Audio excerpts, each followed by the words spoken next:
好，来继续来看这个大学的学测，1月22甲23要来举办。这个报考的人数创下着历史的新高，只有12外万人。也毋过填考的人数比往年较侪，得要1万人。上主要是这届的学测是最后一届用旧的课纲，每年的学测都会改新课纲，这个考试题的题型会有大量的改变，所以袂少老师讲，这届这个学测哦，会比以往更较竞争。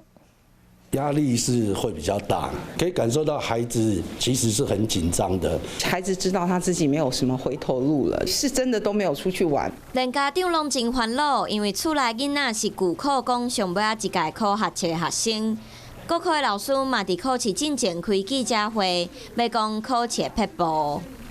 今年的方向虽然不会做大幅的调整，但是题目的鉴别度一定会提升。各科老师提醒的重点，一摆10年学测社会科、自然科要加注意内地和新冠病毒疫情，国文科要加注意图表、文案学语的大型题组，英文科要加培养语感，会使加看 CNN 等等的外国新闻。数学题目会变长，要有耐心。都是比较偏素养的考题，那同学不要因为题目的长短而受限于这样一个情况之下那局限自己的表现。比较新旧制度的学测，申请大学部分对到备审资料改做学习日程的档案，无只考改做满分45积分的分科测验。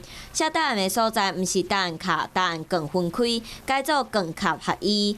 烦恼今年若是无考好，明年就会因为新课纲失去优势，学生嘛敢若会使好好拼一摆。